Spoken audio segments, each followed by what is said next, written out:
مفتی طارق مسعود special.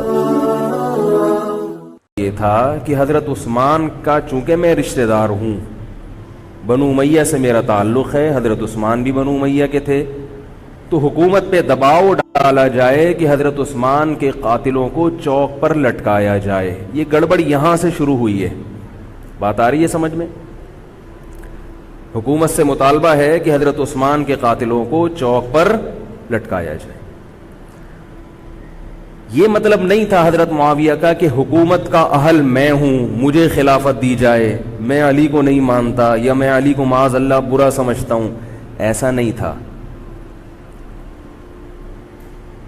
آج کل بعض لوگ یہ کہتے ہیں کہ حضرت معاویہ کے حکم سے حضرت علی کو گالیاں دی جاتی تھیں، یہ غلط ہے۔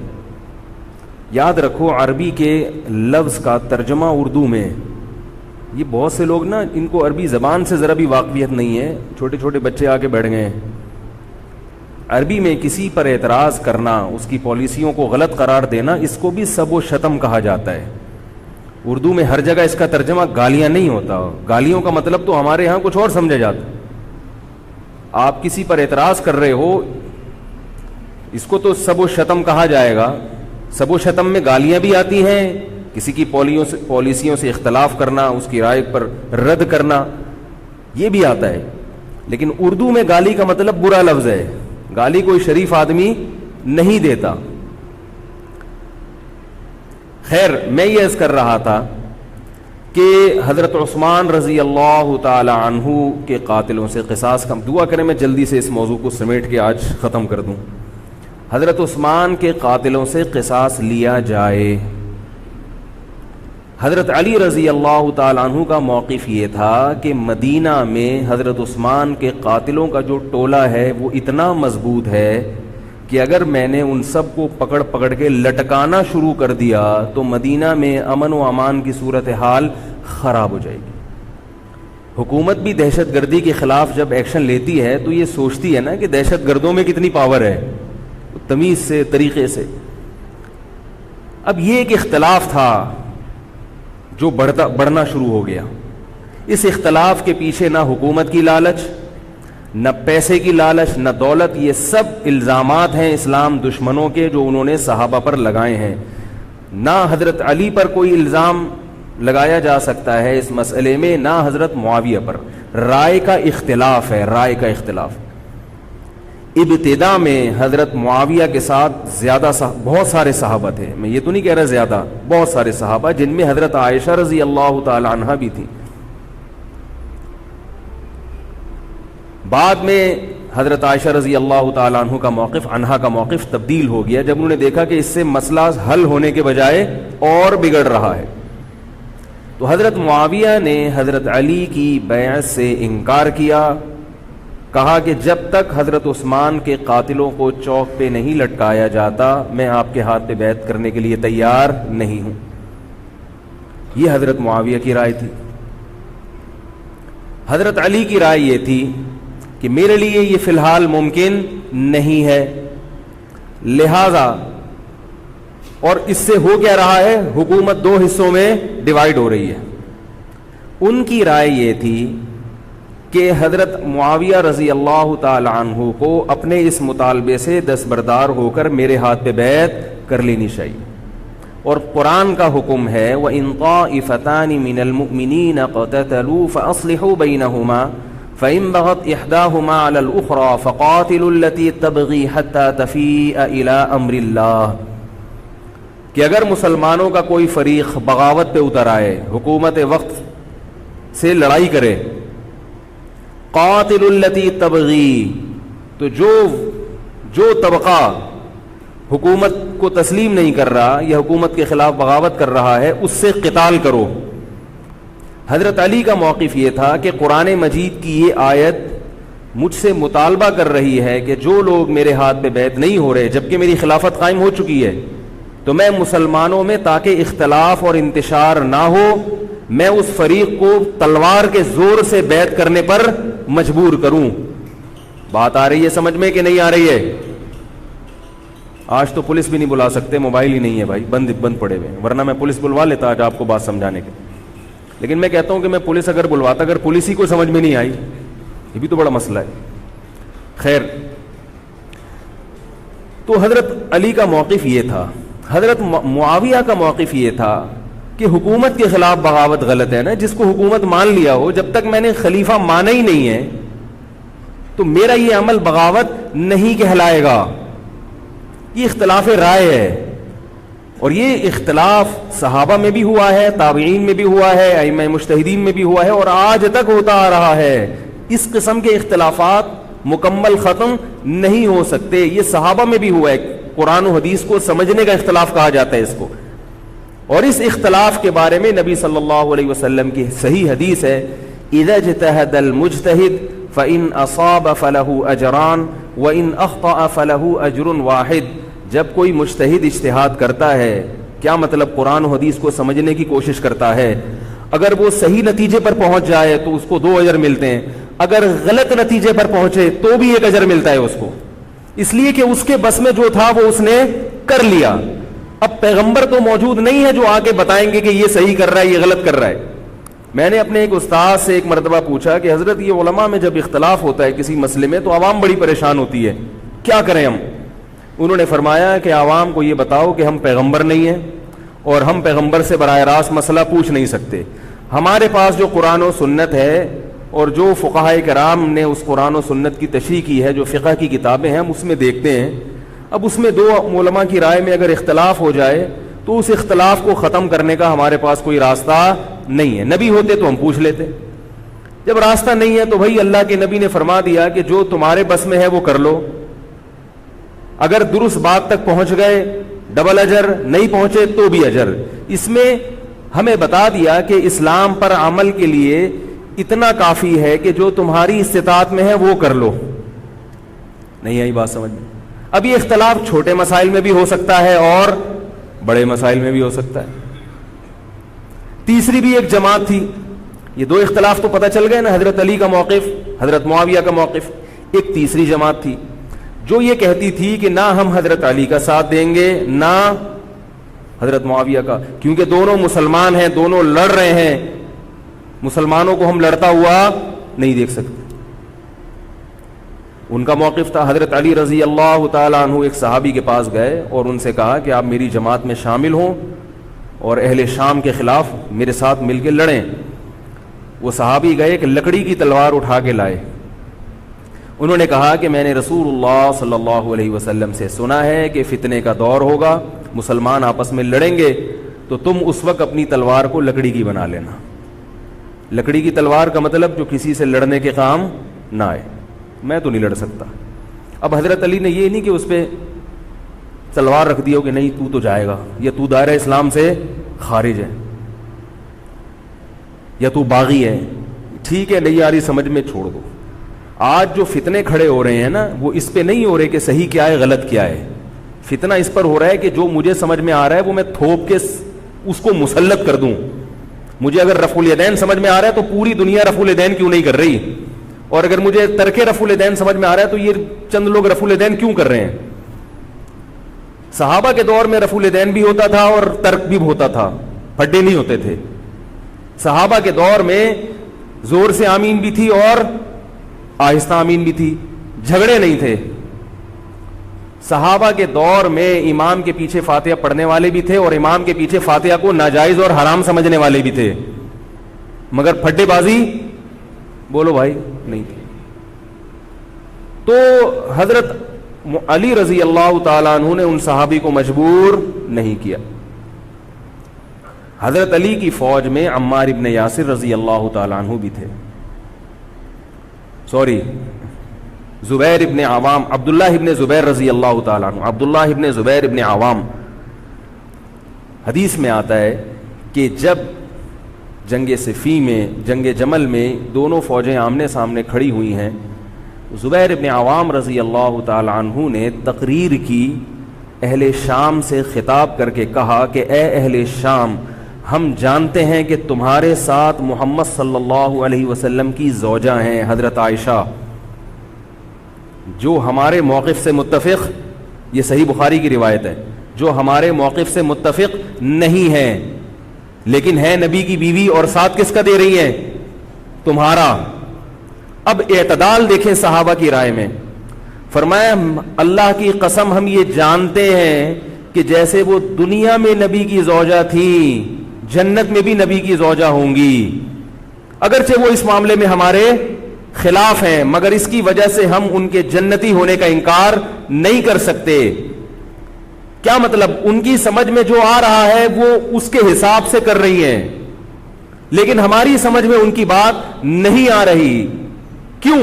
اس لیے فرمایا کہ ہم یہ دیکھ رہے ہیں کہ اللہ ہمیں نبی کی زوجہ عائشہ رضی اللہ تعالی عنہا کے ذریعے آزما رہا ہے کہ تم نبی کی زوجہ کو دیکھتے ہو یا قرآن کے حکم کو دیکھتے ہو. قرآن کہہ رہا ہے کہ خلیفہ کے خلاف بغاوت نہیں ہو سکتی, کائنم من کان, بغاوت کرنے والا کوئی بھی کیوں نہ ہو. تو نہ چاہتے ہوئے بھی ہم تمہارے خلاف آگے کھڑے ہوئے ہیں. خدا کی قسم اس آزمائش میں ہمیں کس نے ڈالا ہے؟ اللہ نے ڈالا ہے. وہ لوگ جو حضرت عائشہ رضی اللہ تعالی عنہا پر تہمتیں لگاتے ہیں, جو حضرت معاویہ کو برا بھلا کہتے ہیں, وہ لوگ حضرت علی اور ان کے ساتھیوں سے سبق کیوں نہیں سیکھ لیتے؟ ایک مرتبہ میرے پاس ایک سوال آیا, سوال کرنے والے نے حضرت معاویہ کی شان میں گستاخی کا پورا ایک باب باندھا ہوا تھا. اس نے کہا کہ جس نے نبی کے داماد کے خلاف تلوار اٹھائی وہ اسلام میں معاذ اللہ کیسے ہو سکتا ہے, اور ایسے برے برے القاب کہ میں زبان پہ بھی نہیں لا سکتا. میری عادت ہے شارٹ کٹ جواب دینے کی, گل ویلے دی تے پھل موسم دا. اتنا ٹائم تھوڑی ہے کہ ہر آدمی کے سوال کو لے کے بیٹھ جائیں. میں نے کہا آپ کے جواب میں اتنا کافی ہے کہ یہ وہ الزامات ہیں کہ جس کے خلاف تلوار اٹھائی اس نے بھی یہ الزامات نہیں لگائے. مدعی سست اور گواہ چست. نہیں آ رہی میرا خیال ہے بات سمجھ. جو حضرت علی کے ساتھ تھے انہوں نے تو یہ کچھ حضرت معاویہ کے خلاف نہیں کہا, انہوں نے تو وہ تو پھر بھی جنتی مان رہے ہیں, ایک دوسرے کی نماز جنازہ میں شریک ہو رہے ہیں, مال غنیمت کو تقسیم نہیں کر رہے, ایک دوسرے کی عورت پہ ہاتھ نہیں اٹھا رہے, احترام کر رہے ہیں, ایک دوسرے کے پیچھے جنگ ختم ہونے کے بعد نمازیں پڑھی جا رہی ہیں.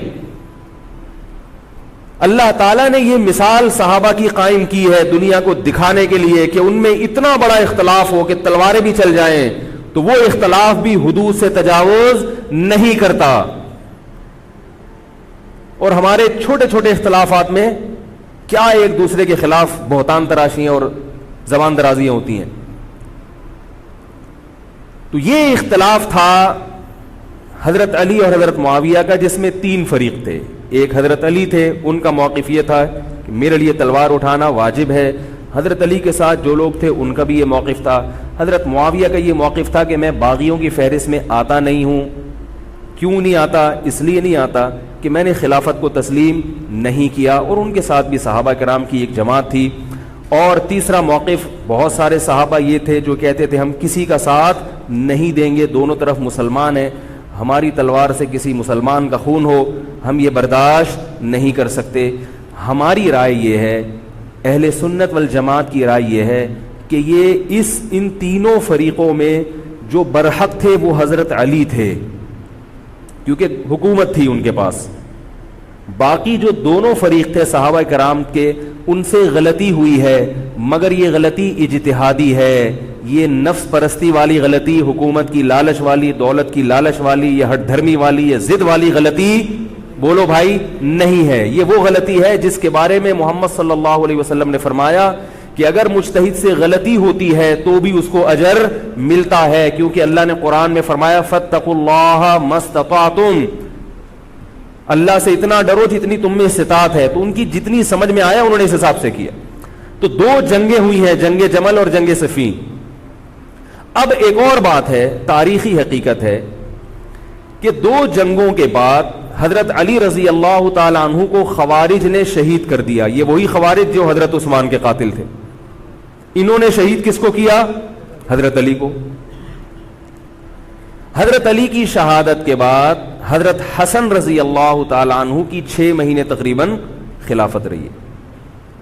حضرت حسن رضی اللہ تعالی عنہ نے امت میں جوڑ پیدا کرنے کے لیے حضرت معاویہ رضی اللہ تعالی عنہ سے سلو کر لی اور خلافت سے دستبردار ہو کر حضرت معاویہ کے ہاتھ پر بیعت ہو گئے.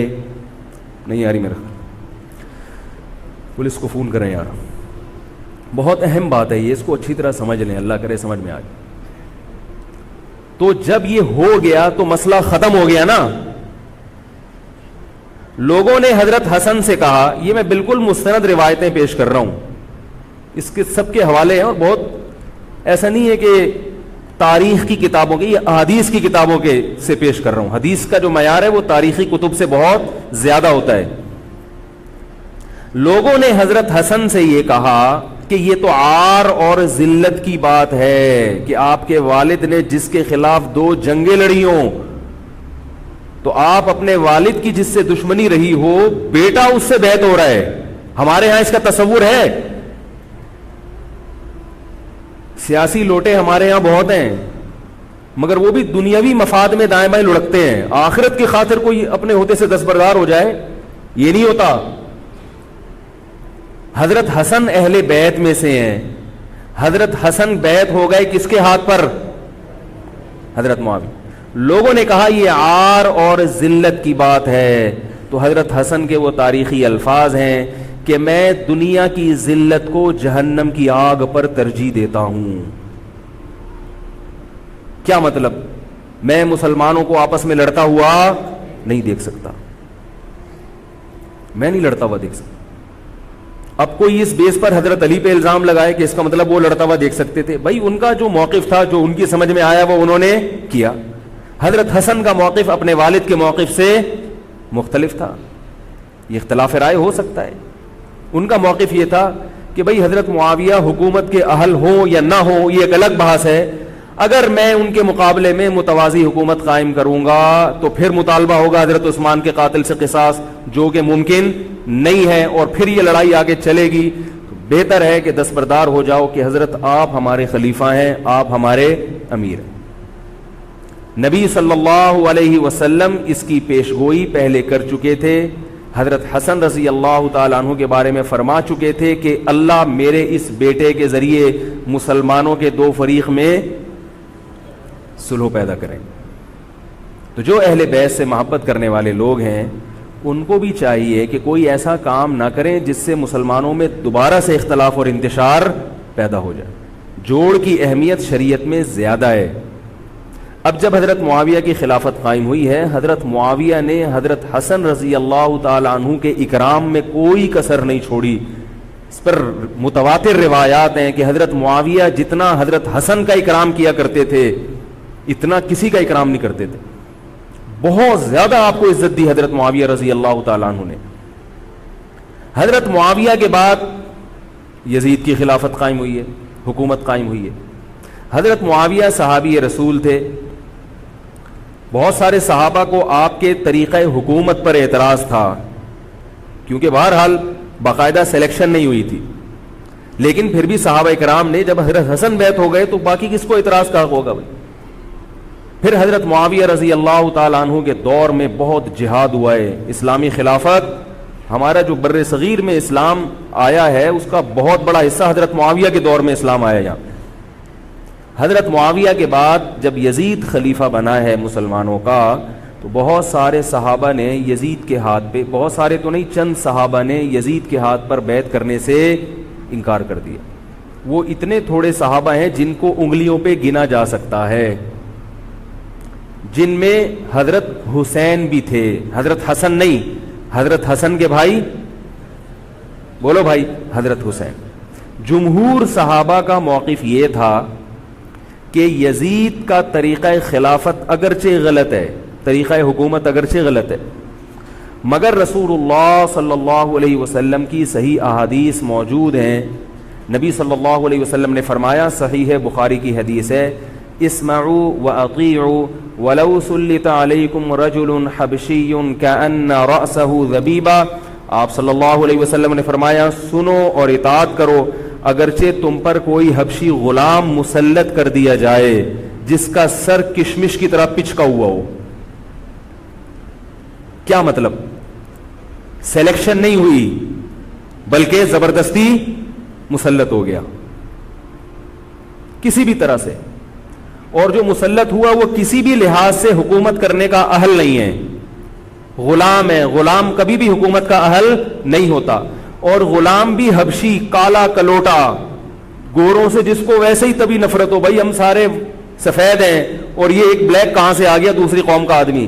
انسان دوسری قوم کے آدمی کو قبول نہیں کرتا، قوم بھی دوسری. اور فرمایا شکل بھی اچھی نہیں ہے. بھائی حاکم کم از کم شکل کا اچھا ہو تو اطاعت کرتے ہوئے مزہ آتا ہے، شکل بھی اچھی نہ ہو تو آدمی کہتا ہے یار اس کی مانوں میں. عجیب سا ہے یہ فطرت ہے انسان کی. لوگ کوشش کرتے ہیں امام لائیں تو شکل بھی اچھی ہو اس کی، یہ کوشش کرتے ہیں لوگ. امام میں پتہ نہیں کیا کیا دیکھ رہے ہوتے ہیں. تو کیا ہے، شکل بھی اچھی نہیں ہے اور عقل بھی نہیں ہے، سر پچکا ہوا ہے کس کی طرح؟ کشمش کی طرح. صحیح ہے بخاری کی حدیث. مطلب یہ کہ کسی بھی لحاظ سے نہ لک وائز اچھا لگ رہا ہے آپ کو، نہ اس کے اندر صلاحیتیں، مگر مسلط ہو گیا، کسی نے بھی مسلط کر دیا. تو آپ نے فرمایا اب اس کے خلاف بغاوت نہیں کرنی، اس کی اطاعت کرنی ہے. آپ کہیں گے یہ کیسا حکم ہے بھائی اسلام کا؟ ایک آدمی نا اہل ہے مگر اس کی مان کے چلو تو مروا دے گا.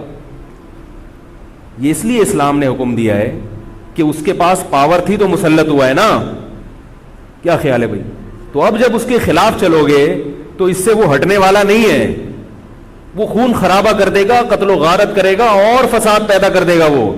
کیونکہ اگر وہ کمزور ہوتا تو خلیفہ بنتا نہیں. وہ خلیفہ کی، حاکم کی ڈیفینیشن کیا ہے؟ جس کے پاس قوت نافذہ ہو. ایک دن ایک صاحب کہنے لگے مسلم لیگ کے دور میں، جنرل مشرف کے دور میں اس کو نہیں مانتا، میں اس کو نہیں مانتا. میں نے کہا آپ کے ماننے نہ ماننے سے کچھ نہیں ہوتا، وہ مسلط ہو گیا ہے، جس طریقے ہیلی کاپٹر سے آیا ہو یا فرشتے اس کو لائے ہوں. کیونکہ حاکم کی جو ڈیفینیشن ہے کہ جس کے پاس قوت نافذہ ہو. قوت نافذہ اردو کا گاڑا لفظ ہے. قوت نافذہ کہتے ہیں کہ جب وہ کچھ کہتا ہو تو کر کے دکھا سکتا ہو، چاہے فوج کے ذریعے، چاہے پولیس کے ذریعے، چاہے کسی بھی طریقے. ایک آدمی کو پوری قوم نے سلیکٹ کر لیا مگر اس کی سنتا کوئی نہیں ہے، وہ کچھ کہتا ہے تو اس کے منہ سے الفاظ نکل کے ہوا میں تحلیل ہو جاتے ہیں، چلتی کسی اور کی ہے، وہ جو کہتا ہے کر کے دکھا دیتا ہے. تو اصل حاکم کون ہے؟ جو کہتا ہے اور کر کے دکھا دیتا. اب یہ ایک الگ بحث ہے کہ یہ ظالم ہے، یہ غلط طریقے سے آیا ہے. اس پر بحث ہو سکتی ہے کہ جب یہ غلط طریقے سے آیا ہے تو اس کو قانون کے دائرے میں رہ کے ہٹانے کی کوشش کی جائے. لیکن مسلح بغاوت کرنا، اس کے خلاف بندوق اٹھانا، اس کے خلاف تلوار اٹھانا، اس کی شریعت نے اجازت نہیں دی. میں یہ نہیں کہہ رہا کہ اس کی مخالفت کی اجازت نہیں دی. نبی صلی اللہ علیہ وسلم نے فرمایا سب سے بہترین جہاد ظالم بادشاہ کے سامنے حق بات کہنا ہے. کہنے کی حد تک آپ کو مخالفت کی اجازت ہے کہ بھائی یہ جو وزیر اعظم کا بیان آیا ہے یہ بیان ملک کا بیڑا غرق کر دے گا، ان کی پالیسیاں صحیح. جیسے آج کل ہو رہا ہے کہ اخباروں میں کالم نگار اپنی اپنی رائے لکھتے ہیں حکمرانوں کے بارے میں، لکھنے کی حد تک، بولنے کی حد تک ہے. آپ مسلح دستہ لے کے بغاوت کرنے پر آ جائیں، اس کی شریعت نے اجازت، بول لو بھائی کچھ نہیں ہوتا. یہ قرآن اور سنت سے بات ثابت ہے، اس کی شریعت نے اجازت نہیں دی ہے. کیونکہ آپ یہ کریں گے تو اللہ نے دنیا کو اسباب کے ساتھ جوڑا ہوا ہے. آپ کے پاس کچھ بھی نہیں ہے، نہ آپ کے پاس ٹینک ہے، نہ آپ کے پاس آرمی ہے، نہ آپ کے پاس پولیس ہے، آپ کے پاس صرف جذبہ ہے.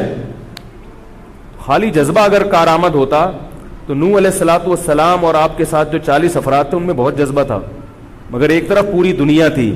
اللہ نے جہاد کا حکم نہیں دیا.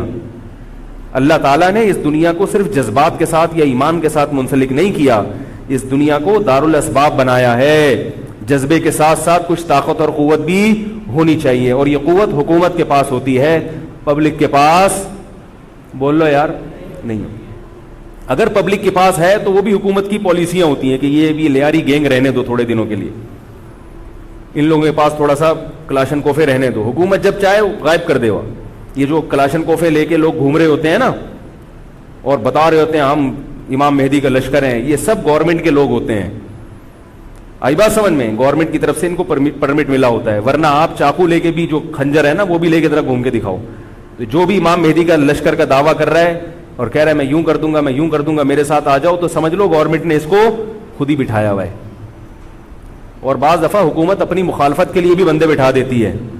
یہ ایجنسی والے بڑے ہوشیار ہوتے ہیں، یہ اپنی مخالفت کے لیے پبلک بندوں کو خرید کے بٹھاتے ہیں کہ تم آرمی کے خلاف اور ایجنسیوں کے خلاف تقریریں کرو اور جہاد کا اعلان کرو. اس کا نتیجہ کیا نکلتا ہے؟ جو جو جہاد کے اعلان میں ان کے ساتھ ہوتے چلے جاتے ہیں ان کے نام ایجنسیوں کے پاس پہنچ جاتے ہیں. پھر ایجنسیاں کہتی ہیں ابھی ان کو کھل کے جہاد کرنے دو تاکہ جتنے لوگوں میں اس قسم کے جہاد کے جراثیم ہیں وہ تمام آ جائیں اور ایک ہی دفعہ اسپرے کر کے سب کو نمٹا دیا جائے. یہ ایک بچوں کی طرح کبھی اس کو پکڑ لیا, یہ کام نہیں ہوتا. تو اس لیے کہہ رہا ہوں یہ جو نوجوان طبقہ ہے اس کو جہاد کے نام پہ الو بنانے والے ہر جگہ بہت ہیں. الو ضرور بنو مگر کسی اور عنوان سے بن جاؤ, جہاد کے نام پہ الو نہ بنو, کیونکہ کسی اور عنوان سے الو بنو گے اتنا نقصان نہیں ہوگا. اس عنوان سے الو بنو گے تو بڑا بیڑا غرق ہو جائے گا, جیسے کہ بہت سو کا بیچاروں کا ہو چکا ہے. تو میں یہ عرض کر رہا تھا کہ نبی صلی اللہ علیہ وسلم کی صحیح حدیث ہے, اسی طرح صحیح مسلم کی حدیث ہے, آپ صلی اللہ علیہ وسلم نے حاکم کی اطاعت کا حکم دیا. صحابہ نے عرض کیا یا رسول اللہ اگر وہ ہم پہ ظلم کرے تو بھی بغاوت نہ کریں؟ آپ نے فرمایا وَإِن ضَرَبُوا ظَهْرَكَ, اگرچہ وہ تمہاری پیٹھ پہ کوڑے مارے, ایسا ظالم ہو, پھر بھی بغاوت. یہ میں نہیں کہہ رہا, یہ محمد صلی اللہ علیہ وسلم کے الفاظ ہیں. کیوں؟ اس لیے کہ آپ صلی اللہ علیہ وسلم نے اتحاد پہ زیادہ زور لگایا ہے. بھائی حکومت ایک ہوگی جیسی مرضی لنگڑی لولی ہو, مگر مسلمان کی جو ایک یونائٹی ہے, جو ایک اتحاد ہے, وہ تو برقرار رہے گا نا. اگر آپ کمزور ہو گئے تو کتنا مرضی ایمان ہو, کمزور آدمی دنیا میں کہیں بھی نہیں پنپ سکتا. تبھی میں کہتا ہوں پاکستان کی قدر کرو, جیسا مرضی ہے, ایک مضبوط آرمی تو ہے نا, ایٹم بم تو ہے, جیسی مرضی آرمی ہو, لیکن ہے تو نا. اگر یہ ختم ہو گئی اور نیک نیک لوگ آ گئے مگر اتنے پاورفل نہ ہوئے, وہ آپ کو انڈیا سے نہیں بچا سکتے, وہ آپ کو امریکہ کے شر سے نہیں بچا سکتے, کیونکہ اس وقت پوری دنیا پاکستان کی دشمن ہوئی ہوئی ہے سوائے چند ممالک کے. اور وہ جو ملک بچا ہوا ہے یہ میرے اور آپ کی تقریروں سے نہیں بچا ہوا, یہ ایٹم بم سے بچا ہوا ہے. اللہ نے دنیا کو اسباب کے ساتھ جوڑ دیا ہے, ایٹم بم بھی ہے اور پھر ایمان کی طاقت بھی ہے کسی حد تک, جو کہ بہت ہی شارٹ ہو گئی ہے ایمان کی طاقت. تو دونوں چیزیں چلتی ہیں ساتھ, صرف بم بھی کافی نہیں ہے. اللہ نے فرمایا اگر تم تقوی اختیار کرو گے تو اللہ تمہاری مدد کرے گا, ورنہ نہیں کرے گا. تو دونوں چیزیں ضروری ہیں. تو حضرت معاویہ کے بعد یزید کے بارے میں جمہور صحابہ کا موقف یہ تھا کہ یہ جیسا مرضی ہو, ظالم ہو, عادل ہو, یہ ایک الگ بحث ہے, مگر ہے بہرحال یہی. پاور کس کے پاس ہے؟ اسی کے پاس. حضرت حسین رضی اللہ تعالیٰ عنہ کا موقف یہ تھا کہ میں یزید جیسے آدمی کے ہاتھ پر بیعت کرنے کے لیے تیار. بولو بھائی, نہیں, میں نہیں بیعت کرتا اس کے ہاتھ, کیونکہ یزید کے بارے میں خبریں تھیں, بعض کہتے تھے شراب پیتا ہے. حضرت مفتی محمد تقی عثمانی صاحب کا انہوں نے فرمایا ہے کہ کسی مستند روایت سے ثابت نہیں ہے شراب پینا. روایتیں ہیں مگر کوئی اوتھینٹک روایت نہیں ہے. تو اب نتیجہ کیا نکلا کہ حضرت حسین رضی اللہ تعالیٰ عنہ کے پاس کوفہ سے خطوط آئے. کوفہ کا گورنر تھا ابن زیاد, وہ بھی یزید کا آدمی تھا, بڑا ظالم آدمی تھا وہ. اہل کوفہ کے خطوط آئے کہ آپ آ جائیں یہاں پر, یہاں سب لوگ آپ کے ہاتھ پر بیعت کرنے کے لیے تیار ہیں. حضرت حسین کا خیال یہ تھا کہ اگر یہ سب تیار ہیں تو یزید کی حکومت بغیر لڑائی کے, بغیر بڑے قتال کے, مسلمانوں کے خون خرابے کے بغیر ختم ہو سکتی ہے. آئی بات سمجھ میں؟ جو انفارمیشن آپ کو ملی تھی, جو نالج آپ کو ملی تھی, وہ نالج غلط تھی. اگر وہ نالج صحیح ہوتی تو حضرت حسین کبھی کربلا کی طرف رخ نہ کرتے, کیونکہ حضرت حسین کا موقف بھی یہی تھا کہ مسلمانوں کی تلواریں آپس میں نہ چلیں. حضرت حسین رضی اللہ تعالیٰ عنہ کے پاس جب 50 سے زیادہ خطوط آئے ہیں اہل کوفہ کی طرف سے کہ آپ آئیے, آپ آئیے, آپ آئیے, تو پہلے حضرت حسین رضی اللہ تعالیٰ عنہ نے اپنے رشتہ دار جو آپ کے چچزاد تھے مسلم بن عقیل, ان کو بھیجا. نتیجہ کیا نکلا؟ مسلم بن عقیل کا وہاں پر حکومت نے گرفتار کر کے ان کو قتل کر دیا. اب یہ ایک ایسا ظلم تھا جس کے ظاہر ہے کہ کسی کو سفیر بنا کے بھیجا جائے, کسی کو حال احوال دیکھنے کے لیے بھیجا جائے, اور حضرت حسین کی نیت ہرگز بغاوت کی نہیں تھی. مگر کوفہ کے گورنر کو اور یزید کو یہ خیال تھا کہ خلافت کے اصل اہل یقیناً یہی ہیں, کہیں ایسا تو نہیں ہے کہ یہ امیر بننا چاہتے ہیں, یہ خلیفہ بننا چاہتے ہیں. ایک خوف اس کے دل میں بیٹھ گیا تھا ایک لاشعور میں خوف ہوتا ہے نا، انسان کے دل میں بیٹھ جاتا ہے کہ آپ 100 دفعہ بھی کہیں بھی میری یہ نیت نہیں ہے، مگر وہ ڈر رہا ہوتا ہے کہ یار یہ کچھ کر نہ لیں. تو جب مسلم بن عقیل کو شہید کیا گیا، حضرت حسین رضی اللہ تعالی عنہ جا چکے تھے. جب حضرت حسین رضی اللہ تعالی عنہ کوفہ کی طرف جا رہے تھے، بہت سارے صحابہ نے آپ کو منع کیا، جن میں عبداللہ ابن عمر رضی اللہ تعالی عنہ بھی تھے، عبداللہ ابن عباس رضی اللہ تعالی عنہ بھی، کہ آپ یہ کام نہ کریں. بعض نے تو کہا کہ ہمیں آپ کی شہادت کا یقین ہے، کیونکہ جس حالات میں آپ جا رہے ہیں حکومت یہ سمجھے گی کہ بغاوت کرنے آ رہے ہیں، لہذا وہ آپ کو کیا کرے گی، اس بیس پہ قتل نہیں کرے گی کہ آپ نواسہ رسول ہیں، کیونکہ وہ بھی مسلمان تھے. اس بیس پہ قتل کرے گی کہ آپ کی نیت کیا ہے، حکومت کے خلاف بغاوت. تو ان کے پاس ایک اپنے آپ کو برحق ثابت کرنے کے لیے ایک دلیل ہوگی کہ حکومت کا باغی جو بھی ہو اسے کیا کر دو، قتل. رسول اللہ صلی اللہ علیہ وسلم نے فرمایا، صحیح حدیث ہے، کہ جب مسلمان کسی ایک امیر پہ جمع ہو جائیں تو اس کے خلاف جو بھی اٹھے، نبی نے فرمایا اس کو قتل کر دو، کائنم من کان، چاہے وہ اس کے خلاف اٹھنے والا کتنا ہی نیک کیوں نہ ہو. یہ حدیث کے الفاظ ہیں. حضرت حسین کا موقف یہ تھا کہ میں نے ابھی تک یزید کی خلافت اور حکومت کو تسلیم نہیں کیا، لہذا میں اس وعید میں داخل نہیں ہوں. اب ہوا یہ کہ حضرت حسین رضی اللہ تعالی عنہ جب گئے ہیں اور کربلا کے مقام پہ پہنچے ہیں تو وہاں آپ رضی اللہ تعالیٰ عنہ کو مسلم بن عقیل کی شہادت کا بھی پتہ چلا، اور اندازہ ہوا، میں بہت شارٹ کر کے سنا رہا ہوں، اندازہ ہوا کہ حالات ایسے نہیں ہیں جیسے میں سمجھ رہا تھا. عبید اللہ جو ابن زیاد تھا بدبخت، اس نے حضرت حسین کو یہ کہا کہ بغیر کسی شرط کے حضرت حسین کو گرفتار کر کے لاؤ اور میرے ہاتھ پر بیعت کراؤ. یہ رسول اللہ صلی اللہ علیہ وسلم کے نواسے کی توہین تھی کہ آپ صلی اللہ علیہ وسلم کے نواسے ہیں اور ان کے ساتھ ایسے معاملہ کیا جائے جیسے ایک عام شخص کے ساتھ معاملہ کرتے ہیں. ان کو گرفتار کر کے معاذ اللہ گھسیٹ کے لاؤ اور میرے ہاتھ پر بیعت پر کیا کرو، ان کو مجبور کرو. حضرت حسین رضی اللہ تعالیٰ عنہ کا کربلا کے میدان میں موقف یہ تھا کہ میں اگر بیعت ہوں گا تو ڈائریکٹ یزید کے ہاتھ پہ بیعت ہوں گا جو مسلمانوں کا خلیفہ ہے، ابن زیاد کے ہاتھ پر بیعت نہیں ہوں گا. یہ بھی اس تاریخ کا ایک اہم پہلو ہے کہ حضرت حسین نے کوفہ جانے کا ارادہ ترک کر دیا اور کربلا سے شام جانے کا آپ رضی اللہ تعالیٰ عنہ نے ارادہ کر لیا. اور بعض مورخین نے لکھا ہے کہ حضرت حسین جو واپس آ رہے تھے تو وہ کربلا سے گزر رہے تھے، وہ واپسی کا راستہ ہی شام کا راستہ ہے. نہیں یاری بات میرا خیال ہے سمجھ، وہ جس ٹریک پر چل رہے تھے وہ راستہ کون سا ہے، وہ شام کو جاتا ہے. یہ اس کی علامت ہے کہ آپ یزید سے ملاقات کے لیے، مذاکرات کے لیے تیار بولو بھائی ہو چکے تھے کہ میں خود براہ راست یزید سے مل کے حال احوال دیکھتا ہوں، اگر مجھے سمجھ میں آئے تو میں اس کے ہاتھ میں بیعت ہو جاؤں گا. حضرت حسین رضی اللہ تعالی عنہ کا مقصد حکومت کے خلاف تلوار اٹھانا بولو بھائی نہیں تھا، ورنہ وہ اس کے لیے تیار نہ ہوتے. مگر جو ابن زیاد تھا اس نے حضرت حسین رضی اللہ تعالی عنہ اور آپ کے ساتھ جتنے اہل بیت تھے ان پر ظلم یہ کیا اس بدبخت نے کہ اس نے انہیں شام جانے کا راستہ نہیں دیا اور اس میں اپنی توہین محسوس کی کہ میرے ہاتھ پر بیعت کیوں نہیں ہو رہے، اور لشکر بھیجا جس لشکر نے چاروں طرف سے حضرت حسین رضی اللہ تعالیٰ عنہ کو گھیرا. حضرت حسین نے کہا کہ میں عزت کی جو موت ہے اس کو ذلت کی زندگی پر ترجیح دیتا ہوں. کوئی بھی غیرت مند ہوتا تو اس وقت یہی کرتا کہ بھئی جب میں اپنے دعوے سے بھی دستبردار ہو گیا اور میں شام جانے کے لیے بھی تیار ہو گیا، اب میرا راستہ روکنے کی کیا حقیقت ہے.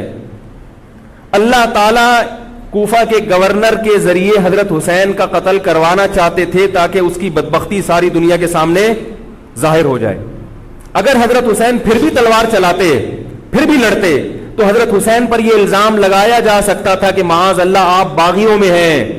تو اللہ تعالیٰ نے اپنے نبی کے نواسے کو اس الزام سے محفوظ رکھا اور آپ نے لڑائی کا ارادہ ترک کر دیا. حضرت حسین نے کربلا کے میدان میں جو لڑائی لڑی ہے وہ اقدامی لڑائی نہیں تھی، وہ دفاعی لڑائی تھی. دیکھو جب حکومت آپ کو گھیر لے چاروں طرف سے، آپ کہیں ٹھیک ہے بھائی میں لڑائی سے دستبردار ہوتا ہوں، مجھے میرے گھر جانے دو. حضرت حسین کا ایک مطالبہ یہ بھی تھا کہ یا تو مجھے واپس جانے دو مدینہ، میں جہاں سے آیا ہوں وہیں جا رہا ہوں واپس، مکہ جانے دو یا مدینہ جانے دو. ان کا ایک مطالبہ تھا کہ نہیں, ان کو گرفتار کر کے لاؤ اور زبردستی ہمارے ہاتھ پر بیعت کراؤ. یہ ظلم تھا. نتیجہ کیا نکلا ہے کہ کربلا کے میدان میں آپ کو گھیر کر آپ کو بھی شہید کر دیا گیا, اور جتنے اہل بیت تھے مرد سوائے امام زین العابدین کے جو حضرت حسین رضی اللہ, حضرت حسن کے بیٹے تھے, ان کے علاوہ جتنے بھی اہل بیت تھے ان سب کو قتل کر دیا گیا. اور یہ اسلامی تاریخ پر ایک بدنما داغ ہے یہ واقعہ کہ ایک اسلامی حکومت تھی اور اس کے اسلامی حکمران تھے, اور ان حکمرانوں کے ہاتھوں محمد صلی اللہ علیہ وسلم کے نواسے کا سر جو ہے وہ گردن اڑائی گئی ہے. مجھ سے خدا کی قسم یہ الفاظ ادا نہیں ہو رہے, میں اپنے جذبات پہ بہت زیادہ کنٹرول کر رہا ہوں. وہ منظر کیا ہوگا کہ جب نبی صلی اللہ علیہ وسلم کے نواسے, آپ صلی اللہ علیہ وسلم کے نواسے کی گردن اڑائی گئی ہوگی. تو یہ بہت ایک اسلامی تاریخ میں ایک بدترین واقعہ ہے. لیکن بات یہ ہے کہ جب یہ واقعہ ہو گیا اور قتل کر دیا گیا, باقی جتنے بھی جو زندہ بچے تھے اہل بیت وہ یزید کے پاس لے جائے گئے. روایات میں آتا ہے کہ یزید نے ان کا اکرام کیا اور ان کو عزت کے ساتھ تحفے تحائف دے کر واپس کیا. یہ جو کربلا کے واقعات میں جو ظلم کی داستانیں اضافی بیان کی جاتی ہیں, اس کا مستند تاریخی روایات سے کوئی ثبوت بولو بھائی نہیں ملتا. اب لوگوں نے اپنی دکانیں چمکا لی ہیں, پانی نہیں تھا, کئی دنوں سے کھانا نہیں ملا. صحیح روایات سے ثابت ہے کہ حضرت حسین رضی اللہ تعالیٰ عنہ کربلا کے میدان میں وضو کر کے نماز پڑھتے تھے, تو پانی تھا تو. اور بعض نے یہ کہا کہ اہل بیت کی عورتوں کی عزتیں اچھالی گئی ہیں. آپ اس طرح کی باتیں کر کے اہل بیت سے محبت کا اظہار کر رہے ہو یا ان کی توہین کر رہے ہو؟ بولو بھائی. اگر کوئی عزت دار پاک دامن عورت ہو, بالفرض اس کی عزت پہ ڈاکہ ڈلتا ہے بالفرض, تو آپ اس بات کو چھپاؤ گے نا, آپ جھوٹ بولو گے, بولو گے نہیں بھائی اس کی عزت پہ کوئی آنچ نہیں آئی ہے. کیونکہ جب عورت کی عزت کو آپ کوئی تار تار کر دے اور آپ ممبر پہ بیٹھ کے اس کو بتا دو, تو وہ عزت تار تار ہونے سے اتنی بے عزتی نہیں ہوگی جتنی اس بات کو بیان کرنے سے اس کی بے عزتی ہوگی. حقیقت یہ ہے کہ کسی مستند روایت سے ثابت نہیں ہے کہ اہل بیت کی عورتوں کی عزتوں کو اچھالا گیا. وہ نبی کے گھرانے کی عورتیں تھیں, ان کا ناخن بھی کوئی نامحرم مرد نہیں دیکھ پاتا تھا. دوپٹہ اتر گیا زینب کا اور زینب کی چادر چھن گئی, یہ سب غلط ہے, یہ سب من گھڑت باتیں ہیں. چونکہ وہ بہرحال مسلمان تھے جو حضرت حسین کے خلاف لڑ رہے تھے, ظالم تھے, اس میں کوئی شک نہیں ہے. اس سے بڑا ظلم اس کائنات میں ہوا نہیں ہوگا کہ ایک شخص جو اپنے آپ کو مسلمان کہتا ہے اور وہ نبی کے نواسے کو قتل کر دے اور اہل بیت کو قتل کر دے. اسلامی سیاست میں اتنی گندی تاریخ ہمیں کبھی بھی نہیں ملتی. حضرت عثمان کا بھی قتل ہوا, وہ بھی بہت بڑا ظلم تھا, مگر یہ ظلم اس ظلم کی نوعیت سے بڑھ کر تھا, کیونکہ حضرت عثمان کا قتل حکومت کے ہاتھوں نہیں ہوا ہے, باغیوں کے ہاتھوں ہوا ہے. یہاں حضرت حسین کا قتل کس کے ہاتھوں ہوا ہے؟ حکومت کے ہاتھوں ہوا ہے, جس پر لوگ بیعت کر چکے تھے. تو یہ اسلامی تاریخ میں ایک بہت بڑا بدنما داغ ہے, مگر اس کو بیان جس انداز سے کیا جاتا ہے اور جتنے قصے کہانیاں من گھڑت سنائے جاتے ہیں ان کا حقیقت سے تعلق نہیں ہے. ہماری نظر میں چاہے پانی بند کیا ہو یا نہیں کیا ہو, کھانا ملا ہو یا نہیں ملا ہو, ہماری نظر میں حضرت حسین رضی اللہ تعالی عنہ کا سر قلم کر دینا ہی کائنات کا بدترین ظلم ہے. یہی ایسا ظلم ہے کہ جس پر جتنا غم کیا جائے کم ہے. غم منایا نہیں, غم کیا جائے. منانا الگ چیز ہے, غمزدہ ہونا الگ چیز ہے.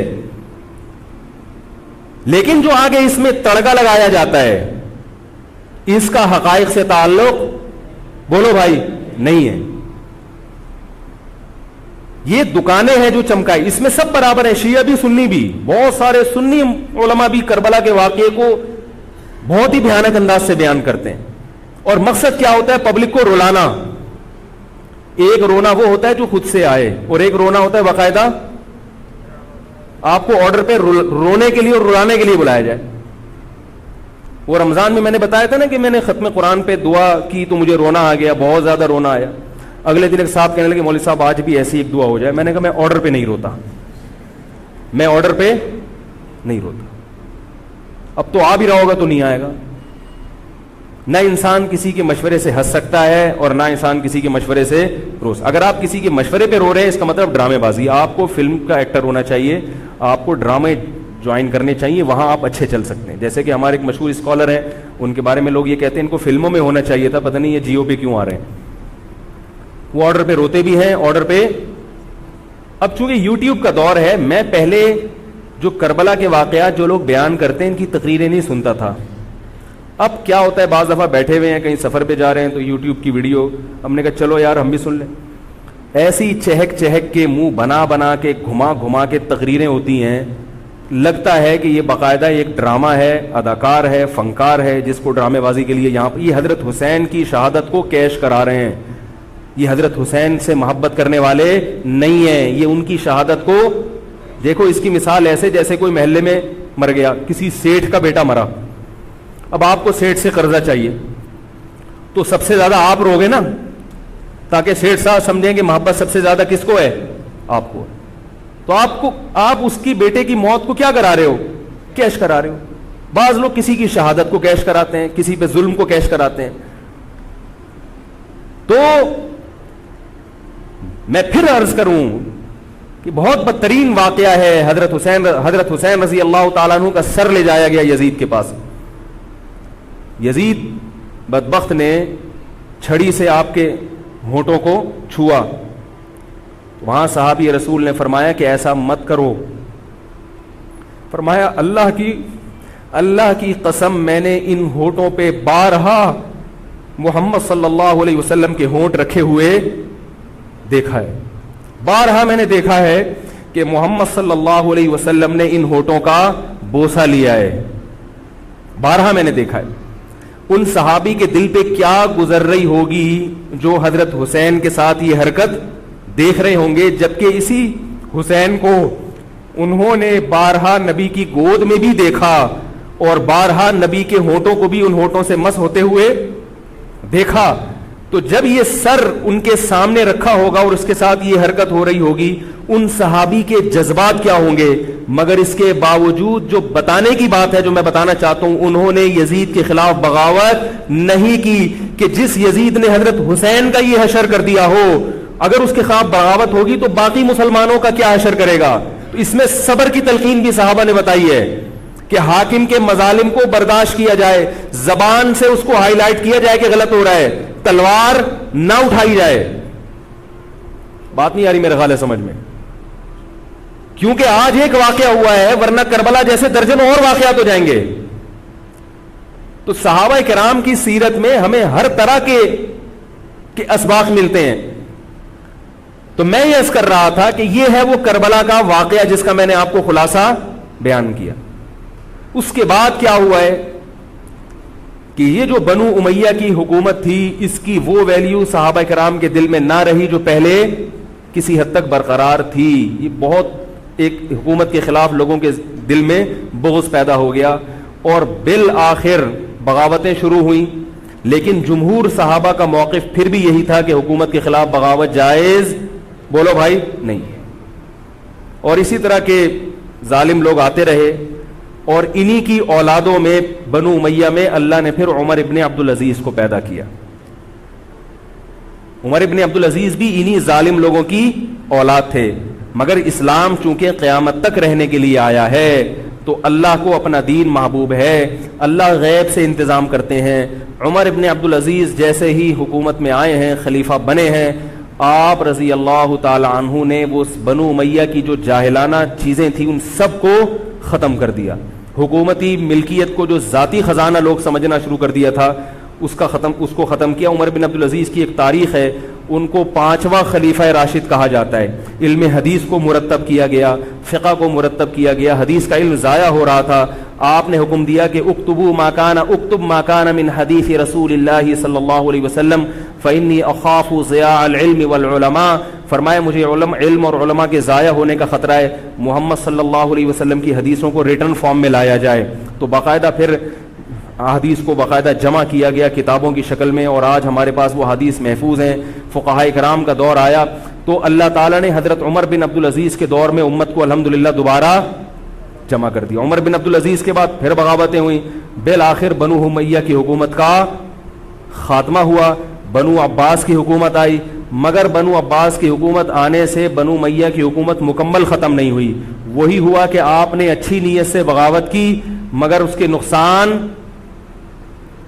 کا نقصان زیادہ. وہ کیا ہوا, بنو امیہ بھاگ گئے, اندلس میں حکومت قائم کر لی, اور ادھر بنو عباس کی. تو یہ تاریخ میں پہلا واقعہ تھا کہ اسلامی خلافت دو حصوں میں ڈیوائیڈ ہو گئی. اس کے بعد آج تک ایک جگہ مسلمان جمع نہیں ہو سکے. کیوں؟ مسلمانوں نے اس حدیث کی مخالفت کی کہ امیر کے خلاف بغاوت, بولو بھائی, نہیں کرو. اب میں آپ سے ایک بات کہتا ہوں کہ بالآخر ڈیوائیڈ ہوتے ہوتے ہوتے ہوتے آج پتہ نہیں کتنے سارے اسلامی ملک بن گئے. پاکستان میں الگ ہے, سعودی عرب کی پالیسیاں الگ ہیں, دبئی الگ چل رہا ہے, قطر اور سعودیہ کا پھڈا ختم نہیں ہو رہا. 1920 تک تو پھر بھی خلافت عثمانیہ تھی, اگرچہ پوری دنیا پہ نہیں تھی. ہندوستان میں الگ حکومت تھی, خلافت عثمانیہ الگ تھی, اندلس میں الگ حکومت تھی, مگر پھر بھی مسلمانوں کی 3-4 بڑی بڑی حکومتیں تھیں جو ایک, اور کسی حد تک ان میں اتحاد تھا. 1920 میں وہ بھی ختم, اور اتنے سارے ممالک وجود میں آ گئے, سب کی الگ الگ پالیسیاں ہیں. اب جو آدمی خلافت کے نام پہ جہاد کی بات کرتا ہے وہ لوگوں کو ایک امیر پہ جمع نہیں کرے گا. جتنے ملک بن چکے ہیں نا, ان کو مزید توڑ کے, اگر یہ 20 ہیں تو 40 بنا دے گا ان کو. بہت مشکل ہے سمجھانا بھائی. اب اگر کوئی کہتا ہے نا ظالم حاکم کے خلاف تحریک چلاؤ, آؤ ہمارے ساتھ مسلح بغاوت میں شامل ہو, ہم حکومت کے خلاف تلوار اٹھائیں گے, تو نتیجہ کیا نکلے گا؟ یہ سارے مل کے ایک امیر نہیں بن جائیں گے. یہ اگر 20 ہے نا تو کتنے ہو جائیں گے؟ بولو بھائی, 40. جیسے جو جماعت المسلمین بنی نا کہ 4 فقہ ہیں, حنفی, شافعی, مالکی, ہم بھی یہ نہیں مانتے, تو سب کو ختم کرو, ایک بناؤ. تو اس ایک بننے سے یہ ختم نہیں ہوئے, بلکہ 4 کے بعد کتنے ہو گئے؟ 5 ہو گئے. نہیں آ رہی بات؟ میرا خیال آ رہی ہے الحمدللہ. اور بھی جو بھی اس کی باتیں کر رہے ہیں نا امت کو اتحاد کے لیے, آ جاؤ میرے پاس آ جاؤ, تو وہ 6واں بنا رہا ہے, 7واں بنا رہا ہے, پھر 8واں بنا رہا ہے, ایسے بنتے چلے جا رہے ہیں. او بھائی جو ہے وہاں بریک لگا دو, اللہ کا واسطہ روک دو ان کو, کوئی بات نہیں, 4 ہیں, جو جس کو فالو کرے ٹھیک ہے, کچھ نہیں ہوتا اس سے, ہمیشہ سے چلے آ رہے ہیں. تو اب اگر ایک خلیفہ نہیں ہے, ہونا تو چاہیے ایک ہی خلیفہ, نہیں ہے تو جو ہے اسی پہ گزارا کرو, ورنہ اس سے بھی جاؤ گے, اس سے بھی جاؤ گے. تمہاری کوئی مضبوط طاقت اور قوت ہوگی نہیں. کافر جب چاہے گا تمہیں ٹیشو پیپر کی طرح استعمال کر کے پھینک دے گا. تو کربلا کے واقعہ سے ہمیں کیا سبق ملتا ہے؟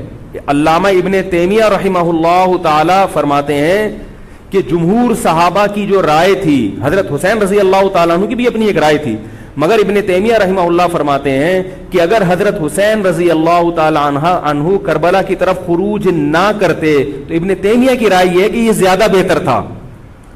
اب آپ کہیں گے کہ صحابی رسول کی رائے سے اختلاف کر رہے ہیں, نہ وہ کہہ رہے ہیں وہ جو جمہور صحابہ تھے جو حضرت حسین کو منع کر رہے تھے وہ بھی تو صحابہ تھے.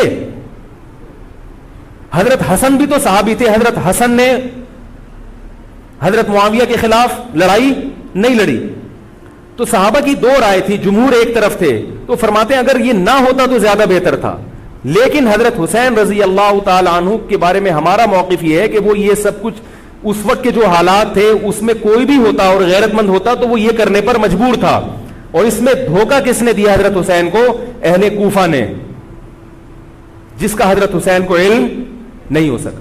اب میں آپ سے ایک بات عرض کر رہا ہوں, یہ تو میں نے کربلا کی تاریخ کا آپ کو خلاصہ بیان کیا ہے. اس میں جو میں نے ایک دعویٰ کیا کہ اس میں مظالم جو بیان کیے جاتے ہیں اس میں غلو ہے بہت. اس غلو کی ایک دلیل, گل ویلے دی تے پھل موسم دا. اب میں آپ کو تاریخی کتابوں کے حوالے دوں, وہ بہت لمبی بات ہوگی, اس میں بہت تضاد ہے. آپ یہ جو خطیب ہے نا جو کربلا کے مظالم بیان کرتے ہیں, ان خطیبوں کے بیان سنیں, ہر آدمی کا بیان دوسرے سے مختلف ہوگا. یہ خود اس کی علامت ہے, یہ کسی ایک بات پر ٹکنے کے لیے تیار نہیں ہے. ان کا مقصد ہے رونا اور پبلک کو رلانا. رونے کا اپنا ایک مزہ ہے. آپ کہیں گے بھائی رلانے میں کیا ملتا ہے؟ بھائی جیسے ہنسنے کا مزہ ہے ایسے ہی آرڈر پہ باقاعدہ رونے کا بھی ایک تو رونا غم سے ہو رہا ہوتا ہے, اس میں مزہ نہیں آتا. ایک آرڈر پہ جب انسان روتا ہے اس کا اپنا ایک مزہ ہے. تو اللہ کے بندو, حضرت حسین کی شہادت کو کیش مت کراؤ. صحابہ کرام پہ جو مظالم ہوئے ہیں ان کو آپ اپنی ذات کو چمکانے کا اور اپنی دکانداری کا ذریعہ نہ بنائیں, چاہے کوئی سنی ہو یا شیعہ ہو. بعض سنی لوگ بھی بے وقت تڑکا لگاتے ہیں اس میں. تو ایسا نہیں ہے. اس بارے میں نے جو اسٹڈی کی ہے, مطالعہ کیا ہے, سب سے زیادہ مضبوط تحریر, سب سے زیادہ مضبوط موقف حضرت مفتی محمد تقی عثمانی صاحب دامت برکاتہم کا ہے. حضرت مفتی محمد تقی عثمانی صاحب دامت برکاتہم کی شخصیت ایسی ہے, دیکھو جو مولوی ہوتا ہے نا وہ مولویوں کو سمجھتا ہے, پبلک نہیں سمجھتی. ڈاکٹر کو پتا ہے نا کہ کون سا ڈاکٹر اچھا ہے کون سا گڑبڑ ہے. عام آدمی تو اس کو اچھا سمجھیں گے جو لوگوں کو الو بنا رہا ہے. پبلک کو نہیں پتا ہوتا کہ کس میں کتنا دم ہے. او بھائی سونار کو پتا ہوگا نا کہ یہ اصلی سونا ہے یا ہمارے جاننے والے ہیں کباڑ, وہ دھات پہ ہاتھ رکھ کے بتاتے ہیں پیتل ہے, سونا ہے, تانبا ہے, لوہا ہے, ہاتھ رکھ کے بتا دے گا. حالانکہ اس نے کسی یونیورسٹی سے کوئی کورس نہیں کیا, نہ کوئی سائنسدان ہے. وہ کام کیا ہے کباڑ کا, ساری زندگی یہی کام کیا ہے. تو جو مولوی لوگ ہوتے ہیں ان کی ساری زندگی اسی میں گزری ہوتی ہے, پڑھنے پڑھانے میں, بشرطے کہ ہوں بھی مولوی. روحانی علاج والے مولوی نہیں ہوتے, نام کے مولوی ہوتے ہیں. ان کو پڑھنے کے علاوہ دنیا کا سارے کام آتے ہیں. کتابوں سے ان کو نفرت ہوتی ہے, بس جھاڑ پھونک جن چڑیل وہ اسی سے دکانداری چمچاتے ہیں. ہر داڑھی والا ہر پگڑی والا مولوی نہیں ہوتا. تو جو مولوی ہوتا ہے اس کو پتا ہوتا ہے کہ کون سا مولوی کتنے پانی میں ہے. تو میں تو نہیں دعویٰ کرتا کہ میں عالم ہوں, لیکن آپ لوگ تو مجھے مولوی سمجھ کے آئے ہیں نا, عالم سمجھ کے آئے ہیں. تو آپ کے نظریے کے مطابق میں کہتا ہوں کہ اگر آپ مجھے عالم سمجھتے ہیں تو میں آپ کو بتاؤں کہ پاکستان میں حضرت مفتی محمد تقی عثمانی صاحب جیسا مضبوط علم والا, اور علم بھی بہت سے لوگوں کے پاس ہوتا ہے مگر اعتدال نہیں ہوتا طبیعت میں, وہ باہر کے ماحول سے متاثر ہو جاتے ہیں. حضرت مفتی محمد تقی عثمانی صاحب دامت برکاتہم العالیہ وہ علم میں مضبوط بھی ہیں, اور ان کی جو زبان سے نکلے ہوئے الفاظ یا ان کے قلم سے لکھی ہوئی تحریر بہت ہی نپی تلی ہوتی ہے. ایک حرف بھی اس میں غیر ضروری نہیں ہوتا, اور ایک حرف بھی ایسا نہیں ہوتا جو ضروری ہو اور نہ آیا ہو اس میں. بہت کسی فرقے کی مخالفت بھی کرتے ہیں, بڑی تمیز سے کرتے ہیں. وہ ہم لوگوں کی کیا عادت ہوتی ہے, جب کسی کے خلاف چلو تو کوشش کرو دائرہ اسلام سے کسی طرح باہر نکل جائے. کوشش یہی ہوتی ہے, وہ نکل نہیں رہا ہوتا تو مجبوراً پھر اس کو مسلمان ماننا پڑتا ہے. کیا خیال ہے؟ کوشش یہ ہوتی ہے کہ اسلام کا جو دائرہ ہے وہ اس میں رہوں اور دو چار میرے مرید رہیں, لیکن چونکہ پبلک اس کو مانتی نہیں تو مجبوراً ان کو بھی دائرہ اسلام میں داخل کرنا پڑتا ہے. تو حضرت مفتی محمد تقی عثمانی صاحب کی جو تحریریں ہیں وہ بڑی جاندار ہوتی ہیں, ان کو پڑھا کرو اللہ کے بندو. عالم کا یوٹیوب سے نہیں پتہ چلتا کون مفتی ہے کون کیا ہے. حضرت مفتی تقی عثمانی صاحب کی پاکستان میں اتنی عزت نہیں ہے جتنا غیروں نے ان کو عزت دی ہے. سعودی عرب میں جاؤ, امام حرم ان سے مسائل پوچھتے ہیں. ایک صاحب نے مجھے بتایا کہ میں نے امام حرم کو 25 منٹ تک ان سے فون پہ بات کرتے ہوئے دیکھا اور ان سے مسائل پوچھتے ہوئے. عرب علماء ان کی قدر کر رہے ہیں, ملیشیا میں ان کی قدر ہے, پاکستان میں لوگوں کو ان کا پتہ ہی نہیں. میں یہ نہیں کہہ رہا کہ وہ ان سے کوئی خطا ہو ہی نہیں سکتی. تکافل کے معاملے میں حضرت مفتی محمد تقی عثمانی صاحب کی جو رائے ہے, تو میں تو بہت ہی چھوٹا آدمی ہوں, میں یہ نہیں کہہ سکتا, لیکن جن علماء کی رائے ان کے خلاف ہے میرا موقف بھی وہی ہے. میں تکافل کے معاملے میں حضرت مفتی تقی عثمانی صاحب کی رائے کو ہم لوگ صحیح نہیں سمجھتے, لیکن بہرحال اجتہادی اختلاف ہے, یہ نہیں کہ وہ غلط ہیں. تو ہماری رائے ہے کہ اس معاملے میں حضرت سے اجتہادی غلطی ہوئی ہے. میری نہیں, میں تو بہت چھوٹا آدمی ہوں ان کے مقابلے میں, لیکن ہمارے بڑوں کی رائے ہے. اور اس کی جو میں نے ٹوٹی پھوٹا جو اس میں تحقیق کی ہے, مجھے بھی تکافل کے ناجائز ہونے پر اطمینان ہے. بہت اس میں بحث کی ہے, دارالعلوم کے علماء سے بھی ملا ہوں. حضرت مفتی محمد تقی عثمانی صاحب دامت برکاتہم کے ساتھ جو مجلس ہوئی جامعۃ الرشید کے علماء کی 3 گھنٹے, اس مجلس میں بھی میں موجود تھا. تو میں نے دونوں طرف کے دلائل بہت اچھی طرح سے سنے ہیں, تو مجھے اس کے ناجائز ہونے پر اطمینان ہے. لیکن مسئلہ اختلافی ہے, تو جب بڑے حضرات میں جو بڑے علماء ہیں ان میں جب اختلاف ہوتا ہے تو پھر عوام کو چاہیے کہ جس کی رائے پہ ذل زیادہ مائل ہو رہا ہے اس کی رائے کو فالو کر لے, کسی دوسرے پر اعتراض نہ کرے. بات آ رہی ہے سمجھ میں؟ انشورنس کا متبادل ہے نا تکافل, پاک قطر تکافل, یا یہ سب میری رائے میں یہ سب ناجائز ہے. اس پر میں کبھی بیان کروں گا کیوں ناجائز ہے. تو بیان تو نہیں کرنا چاہیے, ان اختلافی مسائل کو ممبر پہ نہیں لانا چاہیے, لیکن یہ کہ اب ہر عالم تک اپنی بات پہنچانا بڑا مشکل ہے. تو میں چاہتا ہوں ایک بیان ایسا ہو تاکہ علماء تک بات پہنچ جائے. پھر علماء جب دونوں طرف کے دلائل رکھ کے فیصلہ کر لیں گے جس عالم کی جو رائے بنے, تاکہ دوسرا پہلو سامنے آ جائے. ابھی تو صرف جواز کا پہلو لوگوں کے سامنے آ رہا ہے, عدم جواز والا نہیں آ رہا, تاکہ دونوں پہلو آئیں. پھر علماء کی جو رائے بنے گی, جو جس کی رائے کو فالو کرتا ہے, ٹھیک ہے بھائی. تو میں یہ کر رہا تھا, حضرت مفتی محمد تقی عثمانی صاحب بہت بڑے عالم ہیں, ان کی قدر کر لیں. ان کی تحریریں بڑی معتدل ہوتی ہیں اور ان کی رائے بہت ہی معتدل ہوتی ہے اور بہت مدلل ہوتی ہے. تو کربلا کے بارے میں, یزید کے بارے میں جو حضرت مفتی محمد تقی عثمانی صاحب کی رائے ہے وہ وہی ہے جو میں نے آپ کے سامنے بیان کی ہے. بات آ رہی ہے؟ نہیں آ رہی میرا خیال ہے. تو میں یہ نہیں کہہ رہا کہ میں نے ان کی تقلیداً ان کی تقلید میں یہ سب بیان کیا ہے, بلکہ جو مطالعہ کیا تو اس کے بعد ان کی رائے بہت زیادہ جاندار لگی ہے. اور یہ جو میں عرض کر رہا ہوں نا کہ یہ جو کربلا کے واقعات بیان کیے جاتے ہیں, ہر خطیب کا بیان دوسرے خطیب سے مختلف ہے. یہ خود اس کی علامت ہے کہ دال میں کچھ کالا کالا ہے. یہ ایک جگہ ٹکتے کیوں نہیں ہیں, ٹکتے کیوں نہیں ہیں. تو اب میں ایک بات عرض کروں. اسی طرح یزید کے بارے میں لوگ سوال پوچھتے ہیں یزید کیا, تو یزید کے بارے میں بھی دونوں طرف ہماری رائے کے حساب سے غلو ہے. یزید کے دور میں حضرت حسین کا قتل یقیناً ہوا ہے, مگر کسی ایک مستند روایت سے یہ ثابت نہیں کہ یزید نے حکم دیا تھا حضرت حسین کو قتل کرنے کا. یہ کہیں بھی روایت میں ثابت نہیں آ رہی میرا خیال ہے. کوفہ کے گورنر کے حکم سے قتل ضرور ہوا ہے, لیکن کیا یزید نے اس کا آرڈر دیا تھا؟ اس کا کسی مستند روایت میں ثبوت بولو بھائی نہیں ملتا. لیکن اس بنیاد پہ یزید کو رحمت اللہ علیہ کہنا یہ بھی غلط ہے. ٹھیک ہے, یزید کے بارے میں کسی مستند روایت سے نہیں ملتا کہ اس نے قتل کا حکم دیا تھا یا قتل کروایا تھا, لیکن قتل ہونے کے بعد یزید نے اس گورنر کے خلاف ایکشن نہیں لیا. حضرت عثمان کے قاتلوں کے بارے میں تو یہ تھا کہ ان کو لٹکایا جائے, حضرت حسین کے قاتلوں کو کیوں نہیں لٹکایا؟ نہیں یاری بات سمجھ. تو یہ جرم بھی ہے کہ حکومت, ممکن ہے یزید کہہ سکتا ہو کہ میرے بس میں نہیں ہے, کہہ سکتا ہو کہ میرے بس میں نہیں ہے. تو بھائی آپ کے بس میں اگر نہیں ہے تو حضرت علی کے بس میں بھی نہیں تھا حضرت عثمان کے قاتلوں سے قصاص لینا. تو اس لیے یزید کو بالکل معصوم قرار دینا یہ بھی غلط ہے. وہ مجرم تھا, لیکن اس کو اتنا لعنتی قرار دے دینا کہ گویا حضرت حسین کو اس نے قتل کرایا تھا, اس کا بھی کسی تاریخی مستند روایت سے ثبوت نہیں ملتا. لہذا صحیح بات یہ ہے کہ نہ لعنت اللہ علیہ کا ہو نہ رحمت اللہ علیہ کا ہو. خام خواہ میں فضول چیزوں میں پڑھنے کی بولو بھائی ضرورت کیا ہے؟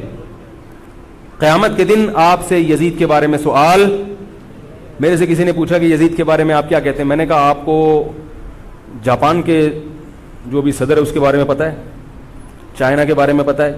وہ کہہ رہے وہ تو کافر ہیں. میں نے کہا چلو مسلمانوں کے علامہ اقبال کے بارے میں پوری رپورٹ ہے آپ کے پاس. تاریخ میں لاکھوں شخصیات ایسی ہیں جن کے بارے میں آپ کو نہیں پتا. تو یزید کے بارے میں بھی اگر نہیں پتا ہو تو میرا خیال ہے کوئی پریشان ہونے کی ضرورت نہیں ہے. تو یہ کربلا ایک واقعہ تھا, ایک اسلامی تاریخ میں ایک بدترین واقعہ رونما ہوا اور یہ واقعہ ختم ہو گیا. ہمیں جو قرآن اور سنت نے جس بات کا حکم دیا ہے ہمیں وہ کرنا ہے. بات آ رہی ہے سمجھ میں؟ ہمیں کیا کہا ہے؟ نماز قائم کرنی ہے, اسلام کے 5 ارکان ہیں. کربلا کا واقعہ دنیا میں وجود میں آتا تو بھی 5 نمازیں پڑھنی تھیں, وجود میں نہیں آتا تو بھی 5 نمازیں پڑھنی. باقی حضرت حسین کی شہادت اس لیے بھی ہوئی ہے کہ اللہ کے نبی نے ان کو شہید قرار دے دیا تھا. تو اللہ تعالیٰ نے آپ کو اس منصب تک پہنچانا تھا جس منصب کی گواہی محمد صلی اللہ علیہ وسلم دے چکے. بعض دفعہ کوئی مقصد نہیں ہوتا, ایک مقصد ہوتا ہے کسی کو اونچے درجے تک پہنچانا. غزوہ احد میں 70 صحابہ شہید ہوئے, اللہ نے اس کی حکمت یہ بھی بیان کی وَيَتَّخِذَ مِنْكُمْ شُهَدَاءَ, اللہ تم میں سے بہت سو کو شہادت کے درجے پر فائز کرنا چاہتا. تو حکومت تھی, حضرت حسین رضی اللہ تعالیٰ عنہ کو اللہ تعالیٰ نے شہادت کے مرتبے پر پہنچایا اور ظالم حکمرانوں کے مرتبے کو گھٹانا تھا. تو یہ کام ہو چکا. اب ہمیں کیا کرنا ہے؟ ہمیں جو قرآن اور سنت ہے اس کو فالو کرنا ہے. محرم منانا کہیں بھی نہیں ہے اسلام میں. محرم حضرت حسین کی شہادت سے پہلے بھی آتا تھا, اس کے بعد بھی آتا ہے. تو اہل سنت والجماعت کا جو مذہب ہے, میں آپ کے 1-2 منٹ زیادہ لے رہا ہوں, بس یہ بات ختم کر رہا ہوں میں. دیکھو ہم شیعہ ہیں یا سنی ہیں؟ بولو نا بھائی. جو شیعہ لوگ ہیں ان کو وہ کرنے دو جو ان کا مذہب ہے. اختلاف اور فرقواریت وہاں ہوتی ہے جہاں آپ اپنا مسلک دوسرے پہ ٹھوستے ہو. ان کا مسلک ہے ماتم کرنا, ان کا مسلک ہے تو ان کو کرنے دو, وہ اللہ ان سے خود حساب لے لے گا. آپ کو ان سے اس مسئلے میں بحث کرنے کی ضرورت بولو بھائی نہیں. لوگ آفس میں لڑ رہے ہیں شیعہ سے, او بھائی مجھے فون کر کے کہتے ہیں, میں نے کہا یار وہ جب شیعہ ہے تو وہ کیوں مانے گا آپ کی بات؟ تو چھوڑ دو اس کو اپنے حال پہ. حق واضح ہے, باطل واضح ہے, اگر اس کو وہ سمجھ میں آ رہا تو کرنے دو. آپ کیوں الجھ رہے ہو؟ وہ آپ کو تو نہیں لے کے جا رہا نا ماتم کے لیے, کیا خیال ہے؟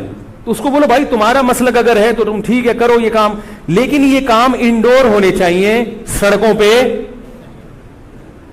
نہیں ہونا چاہیے. سڑکوں پہ ہوگا تو دہشت گردوں کو موقع مل جائے گا دہشت گردی کا. ملک کا امن خراب ہوتا ہے. نہ ربیع الاول کے جلوس سڑک پہ نکلنے چاہیے اور نہ محرم کے جلوس سڑک پہ ہونے چاہیے. انڈور ہو ربیع الاول میں, جس کا مذہب ہے کہ بھئی ہم نے یہ کرنا ہے جلسہ, ٹھیک ہے, آپ گھر کے اندر جو مرضی کریں. گھر کے اندر تو کسی کو اجازت نہیں ہے نا گھسنے کی. آپ کوئی ہال لے لیں رینٹ پہ, آپ اس میں کر لیں. تو جو بھی ہے انڈور ہونا چاہیے. تو وہ شیعہ ہیں, ان کو وہ کرنے دو جو ان کا مذہب ہے. آپ آدھا تیتر آدھا بٹیر نہ بنو, یا تو پورے سنی بنو یا پورے شیعہ بن جاؤ. یہ درمیان کی چیز کوئی چاہتا ہے کہ میں بن جاؤں؟ ہے بھائی, نہ مرد ہو نہ عورت ہو. بیچ کا تو اچھا نہیں لگتا نا. ایک تو اللہ نے کسی کو بیچ کا بنا دیا, وہ تو آزمائش ہے. خود سے جو بیچ کا ہوتا ہے وہ کسی کو بھی پسند, بول لو نا بھائی, نہیں ہوتا. تو بیچ کے نہ بنو. اہل سنت کے ہاں شیعہ کا مذہب جو ہے وہ کرنے دو اس کو. یہ ہمیشہ سے چلا آ رہا ہے, آج کا نہیں ہے, یہ صدیوں سے چلا آ رہا ہے. آپ نہیں ختم کر سکتے اس کو. یہ حضرت عیسیٰ علیہ السلام آئیں گے تو امت ایک پر جمع ہوگی. باقی جو شیعہ ہے وہ شیعہ ہے, جو سنی ہے وہ سنی ہے. جو اپنی مرضی سے سنی بن جائے ٹھیک ہے, نہیں بنے اللہ جانے. خام خامے فیس بک پر ایک دوسرے کے خلاف کیچڑ, یوٹیوب پر کیچڑ, تقریروں میں کیچڑ. تو میں جو آپ کے سامنے بیٹھا ہوں آپ کو یہ سمجھانے کے لیے کہ آپ ایک فیصلہ کرو, شیعہ ہو یا سنی. اگر سنی ہو تو پھر محرم کی سنی مذہب میں اتنی اہمیت نہیں ہے جتنی ہمارے ہاں بیان کی جاتی. مجھ سے ایک دفعہ کسی نے کہا آپ محرم کی فضیلت پر بیان کریں. میں تھک گیا. میں نے کہا چلو آج بیان ہو ہی جائے. میں نے بیان کیا. میں نے کہا بھائی محرم ان 4 محترم مہینوں میں سے ایک ہے جن میں قتال اور لڑائی جھگڑا منع ہے. بعض علماء کہتے ہیں وہ ان مہینوں کا احترام منسوخ ہو گیا, بعض کہتے ہیں احترام باقی ہے. بہرحال یہ بھی, اس میں بھی اختلاف ہے. اور میں نے کہا دوسرا, محرم میں جو 10 محرم ہے, نبی نے فرمایا کہ اس کا روزہ رمضان کے بعد سب سے زیادہ ثواب. وما علینا الا البلاغ. لوگوں نے کہا یہ کیا ہوا؟ میں نے کہا صحیح روایت سے اور مستند روایت سے محرم کی اتنی ہی فضیلت مجھے معلوم ہے. اس سے زیادہ کے لیے آرڈر دینا پڑے گا آپ کو. بندے ہیں وہ پیسے لیتے ہیں اور وہ لہک لہک کے چہک چہک کے بیان کرتے ہیں. چونکہ صحیح روایتیں اتنی ہی مجھے ملی ہیں, اگر کوئی اور ہو تو بتا دینا, اگلے بیان میں اس کا بھی تذکرہ کر دوں گا. اس سے زیادہ ہمارے علم میں تو یہ سنی مذہب بیان کر رہا ہوں میں آپ کو, اہل سنت والجماعت, اہل سرتن والجنابت نہیں, اہل سنت والجماعت. تو یہ ہے. تو 10 محرم کا روزہ رکھیں جیسے کہ حضرت حسین نے رکھا تھا. حضرت حسین تو روزہ رکھ کے شہید ہوئے اور آپ حلیم کی دیگیں پکا کے کھا رہے ہیں. کامن سینس کی بات ہے کہ عقل کو ماتم کرنے کا دل کرے گا کہ نہیں کرے گا؟ بھائی 10 محرم کا روزہ رکھو, 9 کا ملا لو, 11 کا ملا لو تو اچھا ہے. آج کل علماء کہتے ہیں ایک روزہ بھی رکھ سکتے ہیں کیونکہ یہودیوں سے مشابہت نہیں ہے, بہتر ہے 2 ہی رکھیں, نہیں تو 10 کا بھی رکھ لیں تو بھی غنیمت. تو یہ کام تو ہیں کرنے کے. باقی محرم میں آپ شادی بھی ابھی کریں. نبی صلی اللہ علیہ وسلم نے اپنی زوجہ سے محرم میں نکاح کیا. حضرت حسن نے محرم میں نکاح کیے. حضرت حسن نے تو بہت شادیاں کی ہیں, محرم میں بھی, سفر میں بھی, ربیع الاول میں بھی. اسلام میں کوئی مہینہ منحوس نہیں ہے. محرم اگر ہے تو احترام کا ہے, مبارک ہو سکتا ہے, منحوس. اور حضرت حسین کی شہادت سے محرم کی برکت میں اور اضافہ ہوگی. شہادت ہمارے یہاں نحوست نہیں ہے, شہادت ہمارے یہاں ایک برکت کی چیز ہے. سمجھ رہے ہو بات کو کہ نہیں سمجھ رہے؟ تو 1-2 باتیں اور ہیں, پھر میں انشاءاللہ نماز کے بعد وہ بیان کروں گا تاکہ یہ موضوع میرا کمپلیٹ ہو جائے. تو جو حضرات بیٹھنا چاہیں وہ بیٹھ سکتے ہیں, جو جانا چاہیں وہ جا سکتے ہیں. ٹھیک ہے نا؟ سلام جب میں پھیر لوں تو جو جانا چاہیں وہ اپنی اخپل طریقے سے دعا مانگ کے جا سکتے ہیں. جو بیٹھنا چاہیں تو 5-6 منٹ میں محرم کے بارے میں کچھ باتیں آپ کو بتاؤں گا جو غلط ہو رہی ہیں, جو کہ نہیں ہونی چاہیے. سمجھ رہے ہیں بات کو؟ سبحانک اللہم و بحمدک نشہد ان لا الہ الا انت نستغفرک و